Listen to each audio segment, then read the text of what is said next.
नमस्कार। प्रादेशिक समाचार के साथ मैं मनोज कुमार शर्मा। प्रधानमंत्री नरेंद्र मोदी ने आज पेरिस में सेंट गोबेन के चेयरमैन एवं मुख्य कार्यकारी अधिकारी बेनोइट बाजिन से मुलाकात की। इस दौरान सामग्री एवं निर्माण क्षेत्र में अवसरों पर चर्चा हुई, जिसमें विशेष रूप से सतत विकास यानी सस्टेनेबिलिटी पर जोर दिया गया। श्री मोदी ने सोशल मीडिया पोस्ट में लिखा है कि सेंट गोबेन की भारत में मजबूत उपस्थिति और निवेश भारतीय युवाओं के लिए अवसरों का सृजन कर रहे हैं। वहीं बेनोइट बाजिन ने भारत में कंपनी के आगे के निवेश और विस्तार की योजना की जानकारी प्रदान की। केंद्रीय शिक्षा मंत्री धर्मेंद्र प्रधान ने रविवार को होने वाली नीट यूजी पुनर्परीक्षा की तैयारियों की समीक्षा के लिए उच्च स्तरीय बैठक की अध्यक्षता की। बैठक में मंत्री ने परीक्षा प्रक्रिया में ईमानदारी, पारदर्शिता और दक्षता के साथ सर्वोच्च मानकों को बनाए रखने पर जोर दिया। उन्होंने संबंधित सभी अधिकारियों को सतर्क रहने तथा पुनर्परीक्षा के निष्पक्ष और सुचारू संचालन के लिए सभी आवश्यक व्यवस्थाएं सुनिश्चित करने के निर्देश दिए। श्री प्रधान ने कहा है कि मंत्रालय द्वारा नामित अधिकारियों को विभिन्न राज्यों में तैनात किया जाएगा, जो परीक्षा संबंधी गतिविधियों का समन्वय करेंगे और राष्ट्रीय परीक्षा एजेंसी एनटीए के महानिदेशक के नेतृत्व वाले केंद्रीय कमांड सेंटर को रिपोर्ट करेंगे। बैठक में राज्यों और केंद्र शासित प्रदेशों में यह भी सुनिश्चित करने को कहा गया है कि अभ्यर्थी को तनाव मुक्त वातावरण में परीक्षा देने के लिए उचित बैठक की व्यवस्था, पेयजल सहित सभी आवश्यक सुविधाएं उपलब्ध कराई जाए। अधिकारियों ने सुरक्षा उपायों, लॉजिस्टिक व्यवस्थाओं, शिकायत निवारण तंत्र तथा विभिन्न हितधारकों के बीच समन्वय की भी समीक्षा की। अरुणाचल प्रदेश लोक सेवा आयोग एपीपीएससी के अध्यक्ष प्रोफेसर प्रदीप लिंगफा ने आज ईटानगर स्थित लोक भवन में राज्यपाल लेफ्टिनेंट जनरल रिटायर्ड केटी पारनायक से मुलाकात की और आयोग के वर्ष 2025-26 की वार्षिक रिपोर्ट प्रस्तुत की। इस अवसर पर आयोग के अन्य सदस्य भी उपस्थित रहे। अध्यक्ष ने राज्यपाल को वर्ष के दौरान आयोग की गतिविधियों, आयोजित परीक्षाओं, भर्ती संबंधी रिकमेंडेशन, प्रमुख अवलोकनों तथा उनसे जुड़े वित्त प्रभाव की जानकारी दी।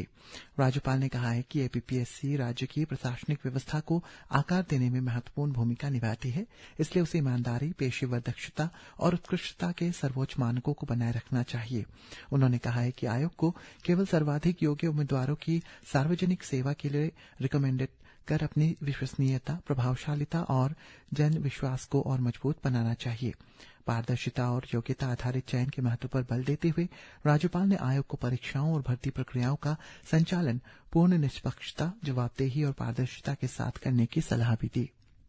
उप मुख्यमंत्री चाउना मेन ने आज राज्य के पर्यावरण एवं वन मंत्री वांकी लोवांग, शहरी विकास एवं भूमि प्रबंधन मंत्री पालो राजा तथा मुख्य सचिव मनीष कुमार गुप्ता के साथ वन क्षेत्र संबंधी मुद्दों और भूमि प्रबंधन से जुड़ी चिंताओं के समाधान के लिए गठित उच्च स्तरीय समिति की बैठक की अध्यक्षता की।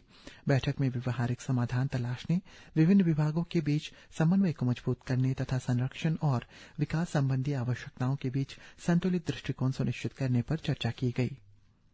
शिक्षा मंत्री पीडी सोना ने आज ये जानकारी साझा करते हुए कहा है कि अरुणाचल प्रदेश सरकार और विवेकानंद केंद्र विद्यालय अरुणाचल प्रदेश ट्रस्ट के बीच तातो स्थित वर्तमान गवर्नमेंट सेकेंडरी स्कूल को विवेकानंद केंद्र विद्यालय वीकेवी के रूप में स्थापित करने के लिए एक समझौता ज्ञापन एमओयू पर हस्ताक्षर किए गए।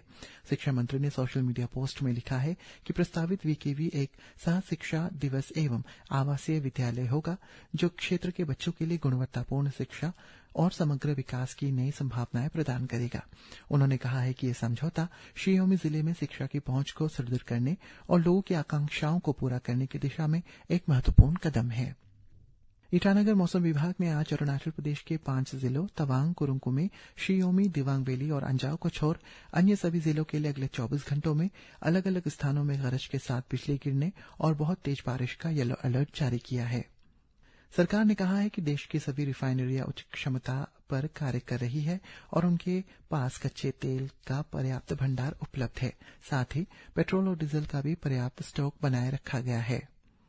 और फीफा विश्व कप में आज रात ग्रुप ए के मुकाबले में संयुक्त राज्य अमेरिका के अटलांटा स्टेडियम में चेकिया का सामना साउथ अफ्रीका से होगा। यह मैच भारतीय समयानुसार रात 9:30 बजे से शुरू होगा। चेकिया साउथ कोरिया के खिलाफ 2-1 की हार के बाद वापसी की कोशिश करेगा, जबकि साउथ अफ्रीका भी टूर्नामेंट के उद्घाटन मैच में मेजबान मेहिको से 2-0 की हार के बाद अपने पहले अंक हासिल करने के इरादे से मैदान में उतरेगा।